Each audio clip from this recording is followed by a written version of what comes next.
Oh, I just threw up in my mouth. Not because I met him, but because of the situation.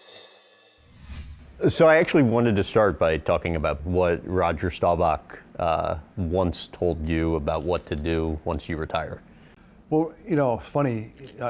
When I was growing up in the mean streets of Greenwich, Connecticut, on my wall was a poster of Roger Staubach, and he was going to throw. I go lefty, but he was righty, and he had his hand around the ball, so I could see it.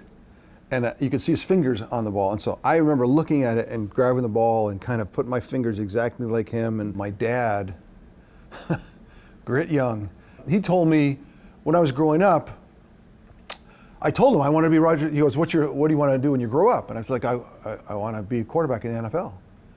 And he said, hey, you know, that's a dream. Dreams are less than 1% chance. But dreams are good.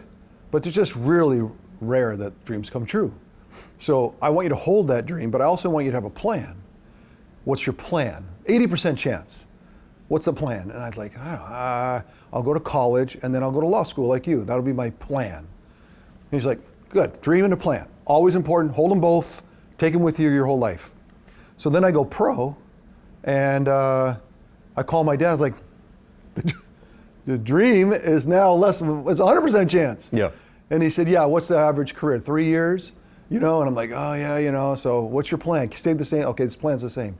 So about 5-6 years into my career, I said, Dad, I think we're good.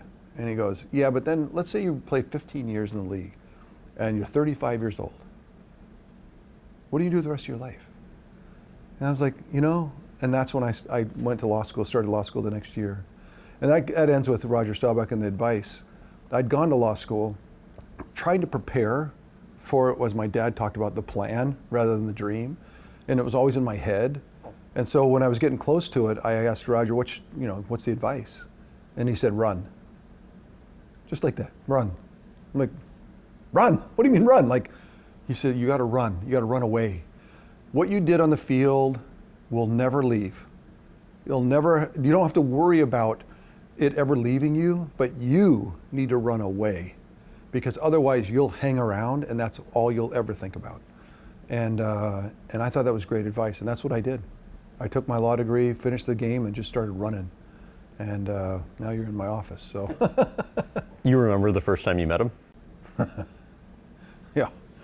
Oh, I just threw up in my mouth. Not because I met him, but because of the situation. So we're in 1992 championship game at Candlestick Park. We're playing the new upstart Cowboys, and I need to win this game, like in the worst way.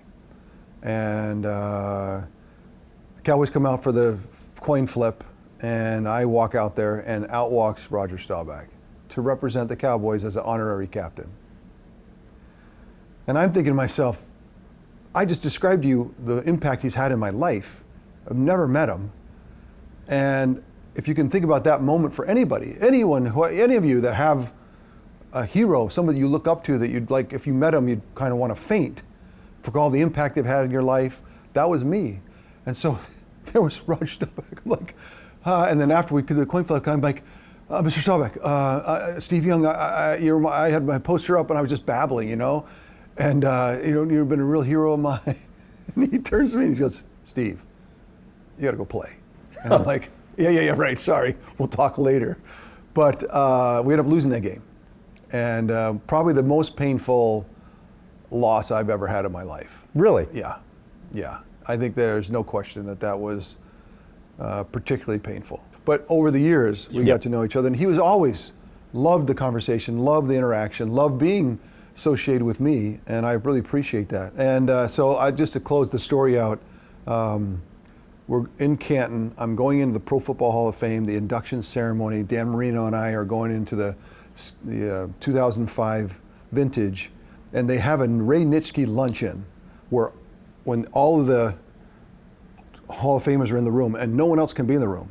No handlers, no secretary, nothing, no assistants, no nothing, just the Hall of Famers.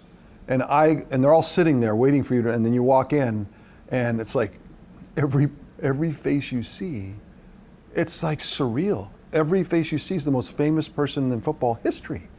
through the years, all the way back. And I mean, as much as you're used to it by now, you're like shocked. Yeah. And then I could see every seat was kind of full, and I wasn't sure where to go to, where do I sit?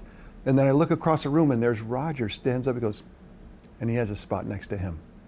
And so I get goosebumps thinking about right now, just the impact, the hero stuff, what he's given to me, and then I asked him to finish your story. By the way, what about recalling that makes you a little emotional?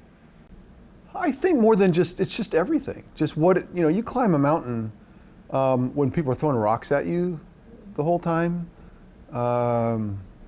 both on the field and off, right? And every time you make a step, it gets tested, and every taking another step, I'm doing the metaphor, works in my mind at least, to get to the top of the mountain, and there's your hero that you really admired and loved the way he played and loved how the person he was, and then you're at that ultimate moment, sitting with all the Hall of Famers, going into this group of 300 guys, and there's that person that represents.